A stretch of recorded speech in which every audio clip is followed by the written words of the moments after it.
Awesome, hurry up and get ready. An all too familiar motherly tone interrupted a peaceful zen of sleep. Ah! The morning air hung wet, and from what he could see out the window, it was still dark. Geez, this lady in her early mornings. He did his best to rub the sleep out of his eyes and sluggishly made ready for the busy day. Hurry the hell up! We have patience! Why do I have to deal with this every other morning? His palm cupped his face. These damn villagers always complaining about this or that, interrupting what little sleep he could manage. Last week, Balducci the baker had burned his delicate little hands in the kitchen, his sorcerer wife glaring at him with the look that dared him to reveal what really happened. The week before that, Mina, a village girl, had an oh-so-terrifying nightmare, and her family decided it was worth consulting the all-knowing Cassandra and her unmatched wisdom. He just couldn't understand why she wouldn't take another apprentice. Lillian had shown him a magic touch a time or two. She'd be perfect. A reminiscent grin crossed his face, threatening to burn him twice as much, though. His mother was always so damn quick to assert that he was inadequate in his practices and wasn't ready for cleansing magics. Wouldn't even consider someone else. He also wanted to know why he had to taste expired fish in the air every time he had entered the main corridor. It wasn't the kind of smell you'd get used to. It always had an adverse effect on his meals. Strangely enough, though, it never seemed to bother anyone else, at least not that he had ever perceived. Suddenly, there was a loud crash and what sounded like a muffled scuffle. He heard his mother scream and quickly reached for a dagger hidden beneath his bedding. The door slammed open, revealing two hulking men he didn't recognize, bearing the mark of the village's mercenary militia. What's the meaning of... He barely managed another word as one of the men made a lurch forward and delivered a fist into his gut. Shut your mouth, Moss Slicker, he hissed. Seems your father's back in town. Figured you might make right good collateral. No, he doesn't deserve this. His father doesn't make him a monster. A desperate plea could be heard from the adjoining room. Someone gag that wretch. Probably should bring her along too. Heard she's one gave birth to the filthskin, eh? About time we caught a break, the other one said. We're in for a real payday on this job. Struggling to catch his breath, the men dragged Arysm through the main corridor where he saw his mother bound and gagged, her tears flowing freely. Alongside her stood a menacing woman. Her most distinguishing feature was a bold jawline with protruding tusks. Arysm had seen orcs before, but her skin pallor and figure didn't quite strike him as akin to the brutes. She grimaced at him, while brandishing a wicked-looking dagger towards his mother. He wanted to yell, but only a slither of his consciousness remained to him, and the large men dragged him along, as if he weren't even there. When they exited the main entrance, cheers could be heard, but Arysm no longer had the strength, and the world grew ever darker around him. His eyes slowly began to open. Immediately, he began patting his sides and face to confirm that he was still alive. Thank the mighty Quran. Invoking his god's name in relief, he noticed a mess of silver hair strewn about him, and his hand reached up. It quickly became obvious it was his hair. His dismay was short-lived as a putrid smell became overpoweringly apparent. This can't be real. Tears began to pour from his eyes. A scene of pure carnage lay in front of him. Countless bodies lie crippled, broken, and mutilated. Villagers, friends of his mother, and even a familiar hulking torso with a single arm attached. There were also bodies of people that looked like him, darker skin and silver hair mixed into the bodies. Buildings burned, carts torn asunder. What the hell is going on? Arysm sobbed in desperation. You there, half-blood. A pained feminine voice squelched. Arysm recognized the woman from his home earlier. Her body cut in many places, and a third of her left tusk was missing. No hard feelings, I hope. Another pained cough broke up her words. Please, hand me a blade. Arysm made his way over and examined her more closely. Her mail was sundered, and it was clear some of the cuts ran deep. The pool of blood around her indicated it was only a matter of time. Arysm picked up a blade with some hesitation. In a last bit of energy, the woman's hand shot out and drove the blade into her chest, with Arsum's hand still grasping the handle. A smile crept to her face as relief was finally found before the light left her eyes. Arsum's hand began to shake as he looked down at the blood that now covered it. He had never killed someone before, and had never wanted to.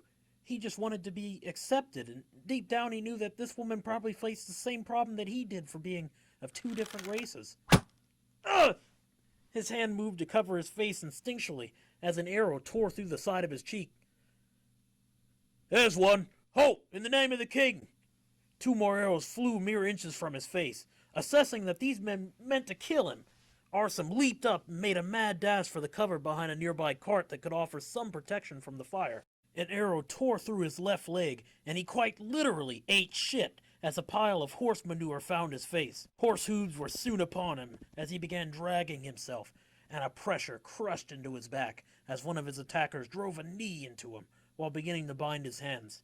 He could offer little resistance as the pain was so immense. He felt nauseous. "Wow, really looks like these bastards got what was coming to him, eh?" a gruff voice said. "Throw him in there with the other one." Arysm was hoisted up over a small but quite firm shoulder and thrown into a covered wagon. He struggled to orient himself after having both his hands and feet bound, but found some purchase to make his way somewhat prone. He wormed up and saw in front of him 3 faces of sorrow and despair, and one very firm face that made Arysm shed another tear. Whether in pain or poor reunion, he wasn't sure. Lillian sat at the back of the wagon, her short black hair mangled but unmistakable. A bloodied bandage covered a stump where her left arm had once been.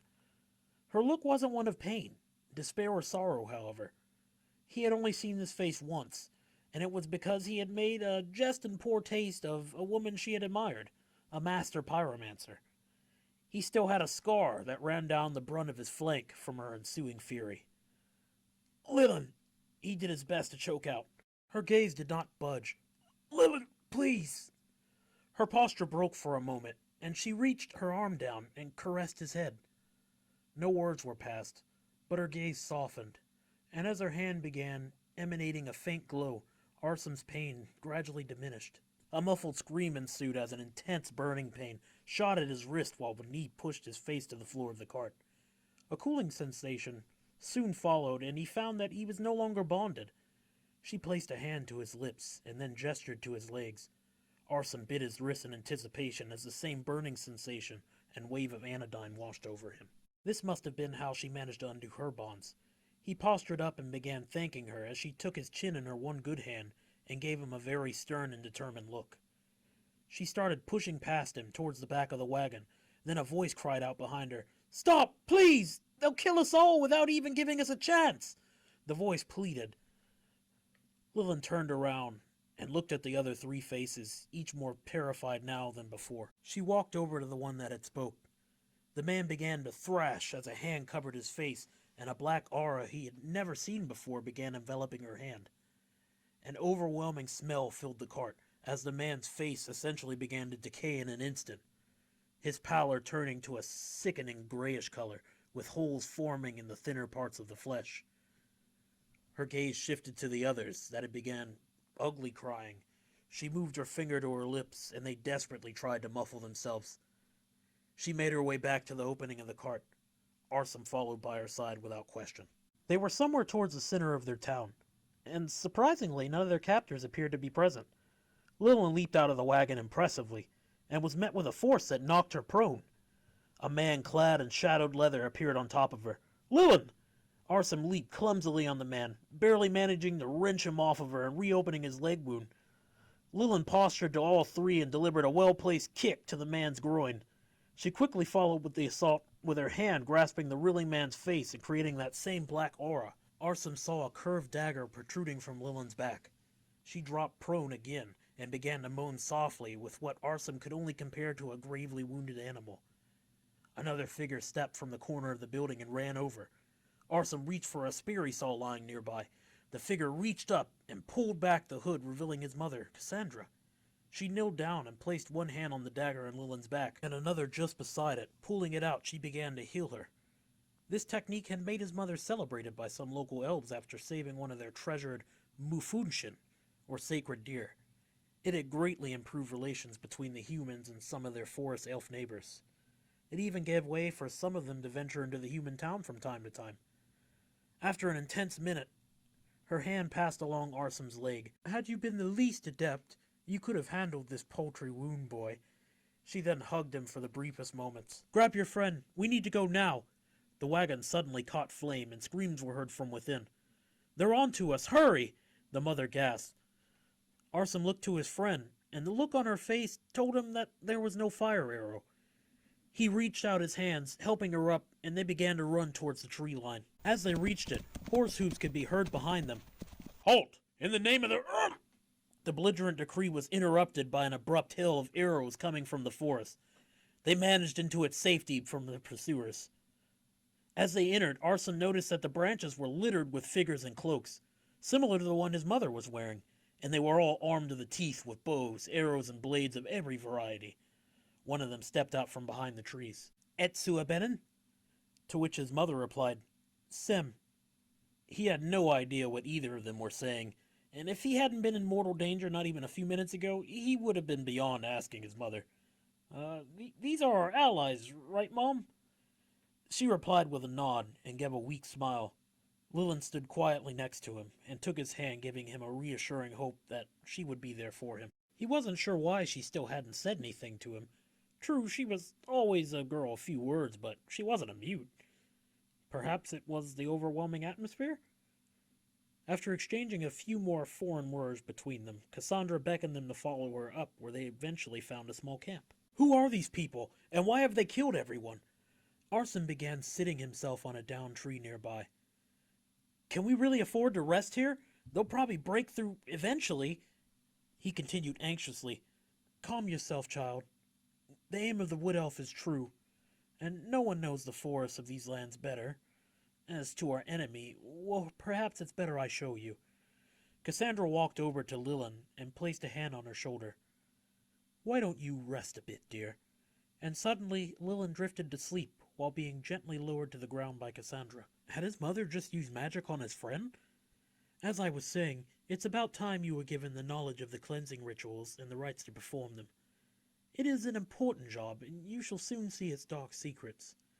I will require your help in retrieving 2 very specific items located in the chamber. We will have to sneak back into camp. Arysm knew better than to disagree with his mother, and nodded his head to Cassandra with a bit of apprehension while looking over to his friend. He swallowed a lump that had formed in his throat. She'll be fine, I promise that, gesturing to Lillian. The 2 of them made their way back to the tree line and crossed its threshold once more. He noticed the elves were no longer positioned in the trees, and could only wonder if it weren't suicide to wander back there. They cautiously approached a corner and scanned the perimeter.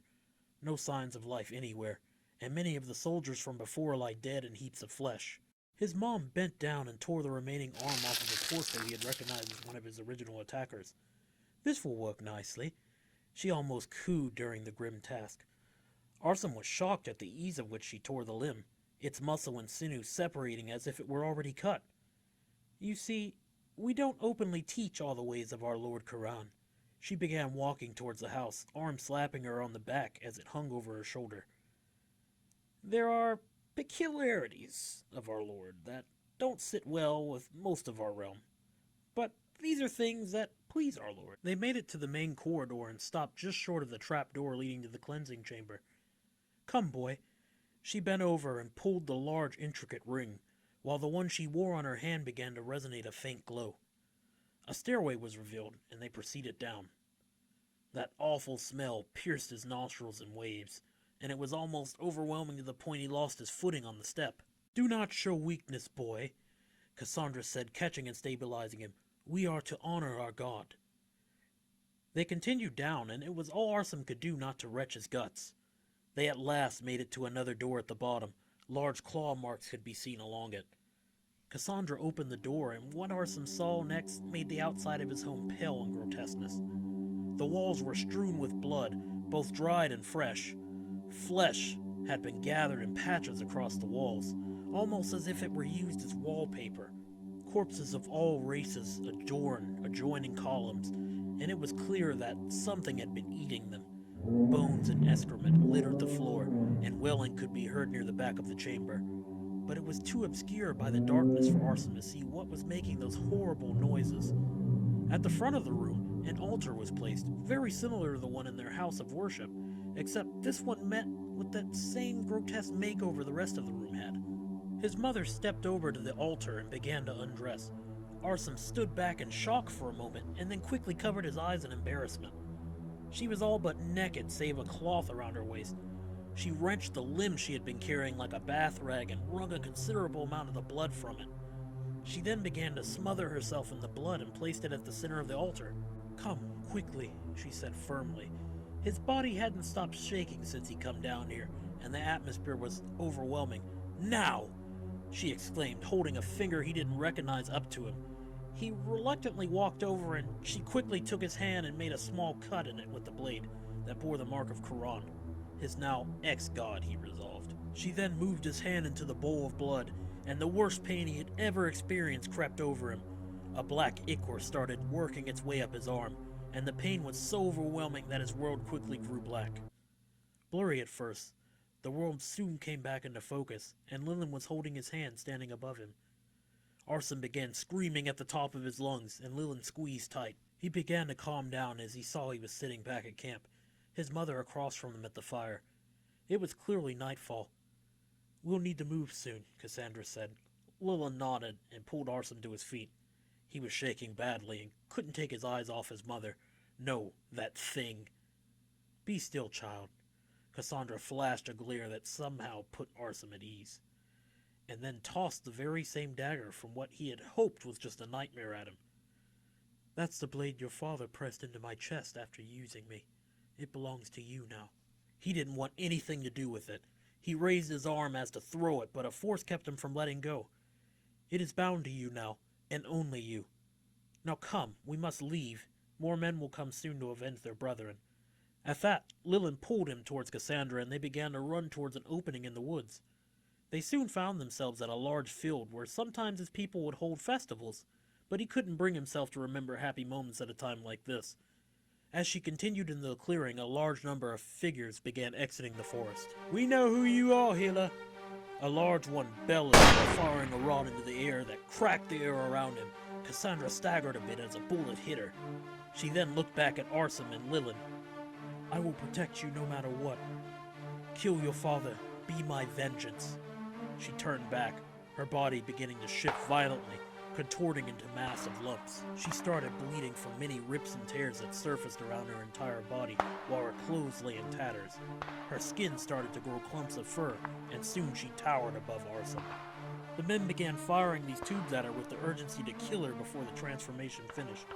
When she finally stopped this bizarre configuration, she darted at them with a ferocious speed unlike anything he had ever seen. One by one, the figures started to be ripped apart and flung above the air. More and more figures emerged from the forest, fodder to the assault. Eventually, after sustaining many wounds, his mother slowed and fell to the ground. Arysm ran to her. "I don't know what's going on here, but you can't have her," he said while laying across her still corpse, which no longer drew breath. "Step aside, boy," as a large orc kicked him with a mighty blow, crushing his ribs while launching him a few feet away. "You damn cannibals, you honestly think we wouldn't find out what you've been doing to these people?" he snarled. You're wrong." Arysm struggled, pulling himself up while trying his hardest to catch his breath. He knew from earlier events that this orc was probably right, but he wasn't going to give up his mother. The orc raised the tube in his direction. "This one is personal, kid." His instincts told him he was going to die, and Arysm threw the dagger as hard as he could at the orc. The dagger bounced helplessly on the ground at the orc's feet, but not before a large crack rang out and a piercing pain enveloped his face as a bullet grazed past. Arysm, seeing how helpless he stood, turned to flee, but as he did, a warm feeling entered his gut.